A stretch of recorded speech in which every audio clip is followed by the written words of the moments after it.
6 et nous recevons Jean-Yves Le Drian, ministre de l'Europe et des Affaires étrangères. Bonjour. Bonjour. Merci d'être avec nous. Nous allons commencer à parler, nous parlerons d'Europe tout à l'heure, mais je voudrais commencer avec la Corée du Nord, qui inquiète beaucoup. Les deux présidents, Corée du Nord et États-Unis, s'invectivent. Ils menacent. Le président nord-coréen accuse Donald Trump de lui avoir déclaré la guerre. Des provocations ici et là. Est-ce que vous êtes inquiet? Oui, il y a de quoi être inquiet. La nouveauté en Corée du Nord, c'est qu'il y a vraiment eu, depuis quelques mois, une rupture stratégique. Ça veut dire quoi?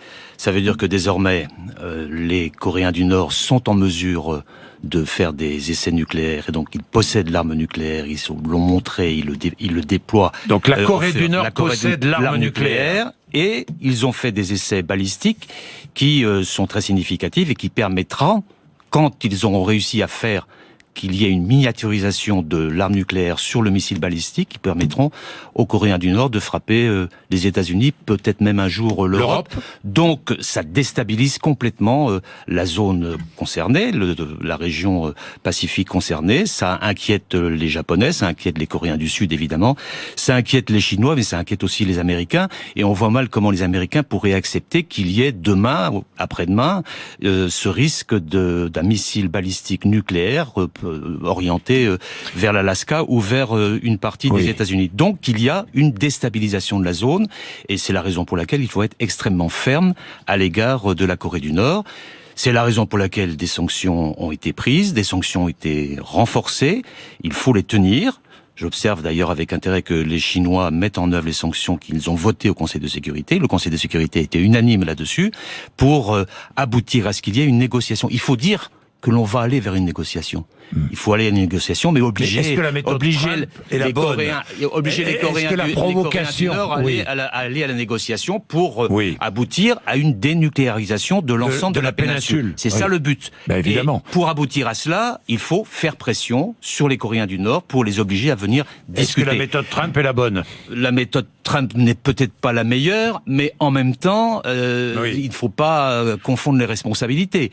Celui qui rompt les accords internationaux sur le nucléaire, c'est la Corée du Nord, et le président Trump réagit de manière vive à cet égard, mais sans doute y a-t-il moyen d'agir de manière plus forte par des pressions et par des sanctions. Pourquoi est-ce que la Corée du Nord serait interdite d'armes nucléaires? Pourquoi? Parce que il y a quelques années, pays ont l'arme nucléaire. De non-prolifération de l'arme nucléaire pour éviter qu'il y ait une prolifération trop grande qui aboutirait à ce que chaque pays se dote de l'arme nucléaire avec tous les risques que cela représenterait. Et dans le même temps, les pays qui possèdent l'arme nucléaire ont décidé d'engager un mouvement de repli de leurs instruments nucléaires, de leurs capacités pour progressivement aller vers le désarmement nucléaire. Or là, on est dans la prolifération. Si d'aventure la Corée du Nord se dotait de l'arme nucléaire, et s'il n'était pas protégé si les voisins n'étaient pas protégés par les États-Unis, je pense au Japon et à la Corée du Sud en particulier, alors ces pays-là pourraient se dire aussi, mais moi aussi je vais me doter de l'arme nucléaire.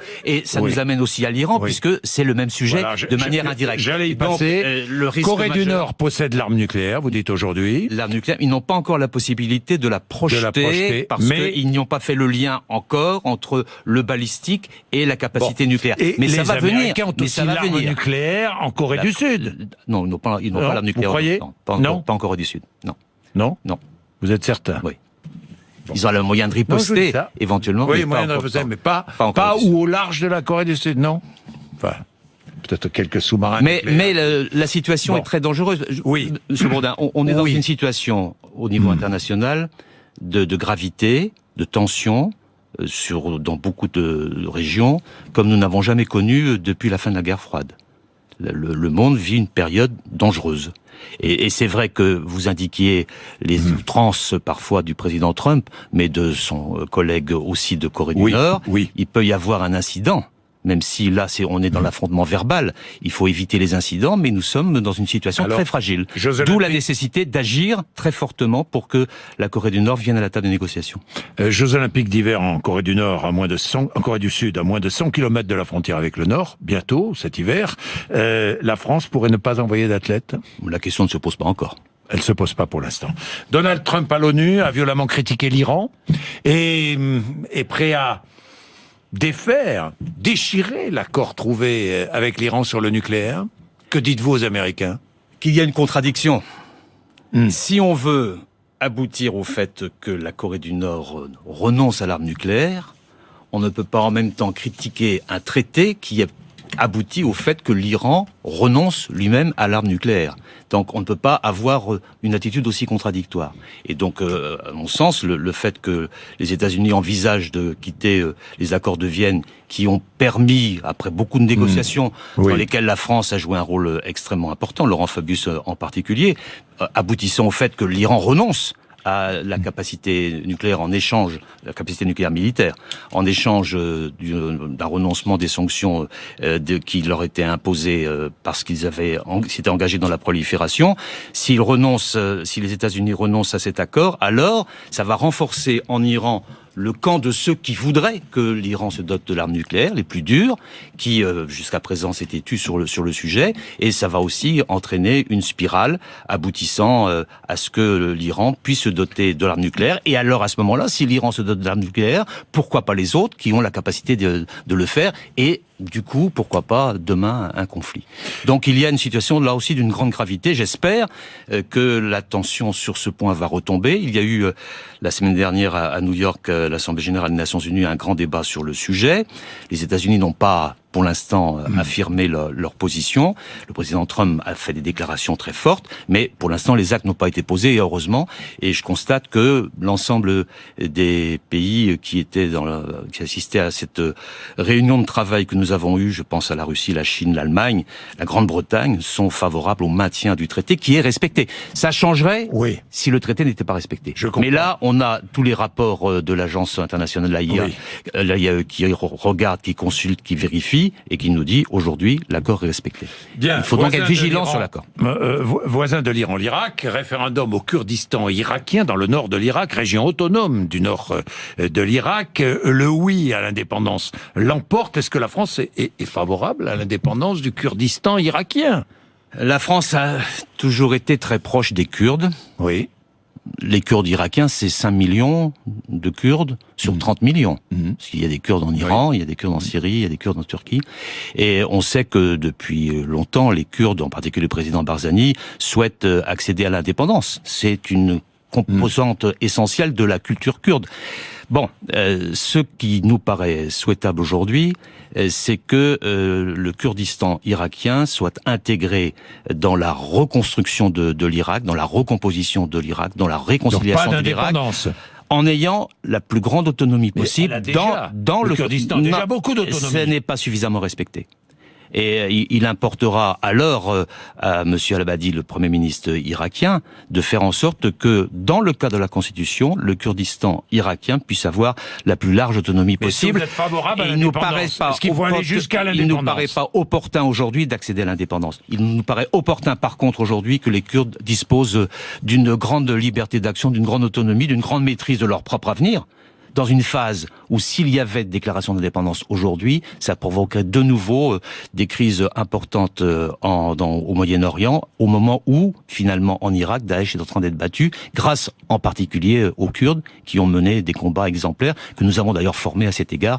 Et dans la libération de Mossoul, ils ont joué un rôle très important. La Libye, où est-ce qu'on en est? Il y a une offensive diplomatique actuellement.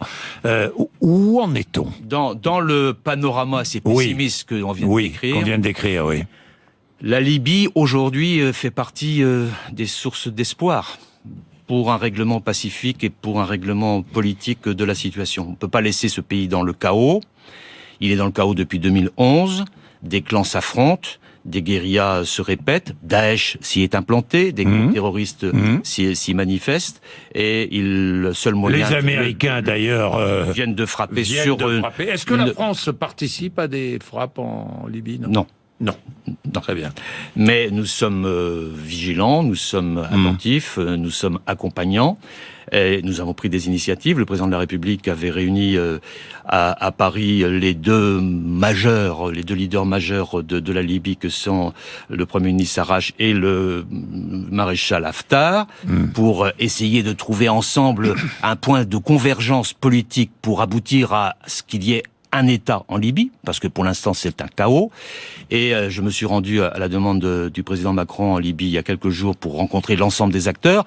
Ils ne s'aiment pas tous très bien, mais il y a manifestement une volonté de faire.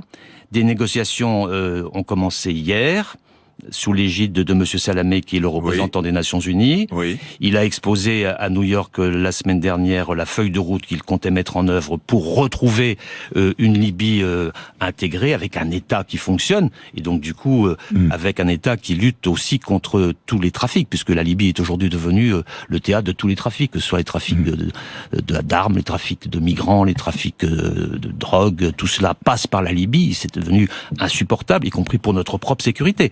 Et donc, il importe qu'on retrouve un État qui fonctionne. Je pense que la conférence nationale que le médiateur Salamé va organiser au mois de décembre devrait permettre d'aboutir à ce qu'il y ait un accord général, puis une constitution, puis des élections, et alors une Libye qui retrouvera une forme de sérénité. C'était le dossier le plus sensible pour notre propre sécurité.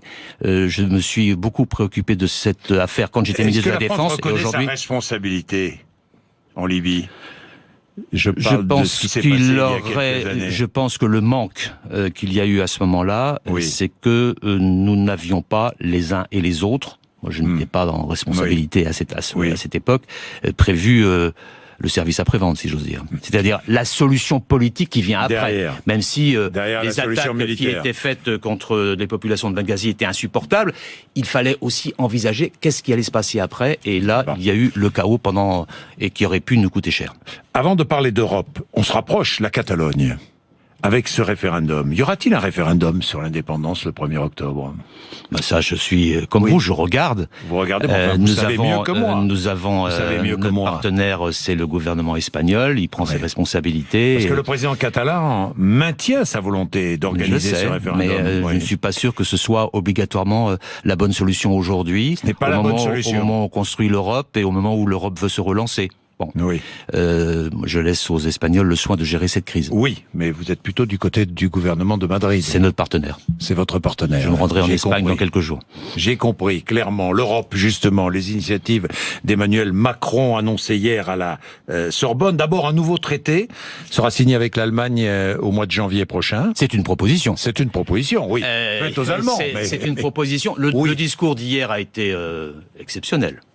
C'est la première fois depuis très longtemps qu'on a à la fois un discours qui trace un dessin, qui permet un destin, et en même temps qui est très pragmatique dans l'action. Vous savez, moi, j'ai rejoint Emmanuel Macron par son discours sur l'Europe. Parce que je constatais au cours de la période électorale que les eurodestructeurs, les eurosceptiques, ceux qui étaient favorables au repli sur soi, devenaient dominants, et que c'était pas la manière dont je concevais l'avenir de mon pays. Et donc, quand Emmanuel Macron a centré sa campagne sur l'Europe, pour redonner de la force, redonner de l'ambition, redonner de l'audace, ce qu'il vient de faire hier dans son discours, je les rejoins parce que ce sont mes convictions.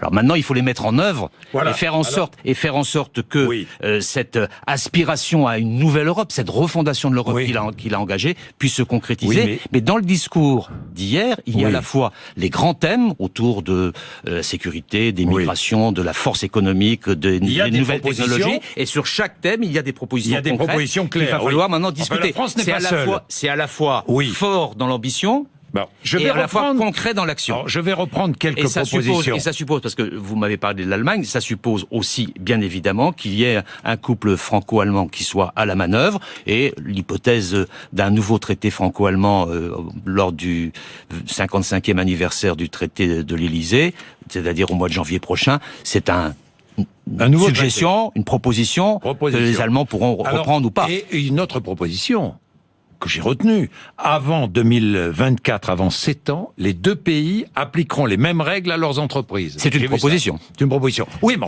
pour que ce soit des règles fiscales et des règles sociales semblables les mêmes. Pour l'entreprise, y compris le droit des affaires, et y compris la manière de gérer. Les mêmes règles sociales dans les entreprises allemandes et françaises. C'est un challenge extraordinaire. Mais c'est une avancée extraordinaire. Encore faut-il que les Allemands soient d'accord. Mais oui, vous avez vu ce qu'ont déclaré les libéraux, qui sont les alliés potentiels de Madame Merkel. C'est pas encore fait. Vous avez vu ça? Oui, enfin d'accord, mais ça va être fait. Mais c'est vrai non. que c'est vrai que ça va être fait, je ne suis pas Madame Merkel. Madame Merkel, elle va essayer de trouver un accord. Elle va essayer de trouver un accord avec les libéraux et avec le Parti vert. Ils n'ont pas encore donné leur accord. Et vous savez, en Allemagne, cette procédure-là est assez longue et elle prend plusieurs mois. Il faudra voir le rendez-vous final. Je vous interromps. Vous savez ce que disent les libéraux? L'argent allemand n'atterrira pas en France pour des dépenses publiques. Oui, mais enfin c'est un débat. C'était le débat de la campagne électorale. En tout cas, ce qui est certain, c'est que c'est l'intérêt de l'Allemagne et c'est l'intérêt de la France de former un couple pour relancer l'Europe et pour permettre à l'Europe d'être une Europe de souveraineté le résultat et une Europe puissance. Pas quand même. Je ne suis pas sûr. J'ai entendu cela. Je ne suis pas sûr. Parce que cela a montré que l'Europe immobile, l'Europe sceptique, l'Europe qui n'innove pas, l'Europe qui n'est pas une Europe puissance, l'Europe qui n'est pas une Europe souveraine, entraînait en Allemagne même des rejets, des replis, comme l'a montré l'importance du score de l'extrême droite allemande. Donc, je ne suis pas sûr que ce soit automatiquement un handicap. En tout cas, la force du couple franco-allemand est essentielle pour aboutir à une relance de l'Europe. Oui, d'autres propositions, un budget de la zone euro... Des convergences fiscales, des convergences de normes, au niveau des de convergences économique. J'ai vu au niveau de la défense, ce qui vous intéresse particulièrement, bien sûr, mais dans nos armées, des militaires d'autres pays européens. Oui. Rapidement, ça? Oui, la France sera aux avant-postes pour cela. C'est déjà fait en partie. Oui, mais la nouveauté dans la partie de défense et de sécurité, parce que c'est quand même essentiel que l'Europe puisse se défendre elle-même. C'est l'enjeu principal de la souveraineté européenne, c'est sa propre sécurité.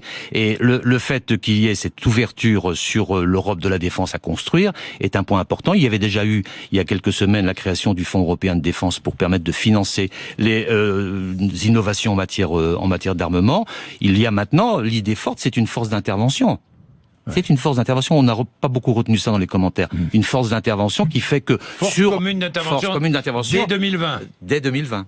C'est important. Alors, vous allez dire, c'est surprenant. Non, ça peut exister par ailleurs, puisque, par exemple, à l'OTAN, il y a une force d'intervention potentielle qui s'organise. Ce n'est pas un abandon de la souveraineté nationale sur la maîtrise de la défense. C'est le fait de mettre en commun des moyens pour que l'Europe intervienne à tel ou tel moment dans des conflits qui peuvent exister et qui leur permettra de sécuriser les territoires concernés. C'est une avancée considérable. Alors, il faut bien sûr qu'il y ait de la réponse des autres partenaires. Mais la France est revenue au centre du jeu. Le président Macron a fait des propositions très audacieuses pour 10 ans, puisque ça va près de 10 ans, ça va jusqu'à 2024, il donne comme horizon 2024 pour la réalisation de l'ensemble de ces mesures. La défense et la sécurité en font partie, effectivement. Jean-Yves Le Drian, je termine avec aujourd'hui budget, présentation du budget, il y a la réforme du Code du travail et les déclarations de François Hollande. Il ne faudrait pas demander des sacrifices aux Français qui ne sont pas utiles. Il a tort de dire cela. Il alerte, il est dans son rôle. Il a tort ou pas ? Non, je ne crois pas. Je pense qu'il était important que la France soit au rendez-vous européen. Parce qu'on ne peut pas. Non, mais je parle de la même chose. Je parle de la même chose. Je parle sur le budget et la nécessité d'avoir un budget maîtrisé. Parce que si on n'a pas un budget maîtrisé, si on ne maîtrise pas notre dette, nous ne pouvons pas alors à côté dire on veut reconstruire l'Europe, on veut refonder l'Europe. Il ne faut pas flexibiliser le marché du travail. Il a raison ou il a tort ? Je pense que les ordonnances qui ont été maintenant adoptées permettent une plus grande efficacité du marché du travail et permettent davantage de recrutement et permettent davantage de retour à l'emploi de ceux qui sont au chômage. Donc je suis solidaire du gouvernement à cet égard. À cet égard. Et pas de François Hollande. D'ailleurs, vous avez changé finalement. Non, pas du tout. Est-ce que vous sentez bien, Jean-Yves Le Drian, avec ce nouveau président ? Très bien. Aussi bien qu'avec l'ancien ? C'est différent. J'avais avec François Hollande une relation amicale très ancienne. J'ai toujours pour lui une très très grande estime, une très grande affection. Et puis j'ai estimé au moment où la campagne électorale se déroulait que le candidat du Parti socialiste devenait eurosceptique, eurodestructeur, frisait parfois le populisme en s'alliant de fait avec les théories de Monsieur Mélenchon. Et donc le choix que j'ai fait, je l'assume, était de soutenir un candidat qui développait en même temps une perspective européenne, une perspective de progrès économique et en même temps une perspective de solidarité. Et je me sens tout à fait à l'aise dans ce gouvernement. Merci Jean-Yves Le Drian. 8h55 RMC et BFM TV. Merci. Et dans le journal de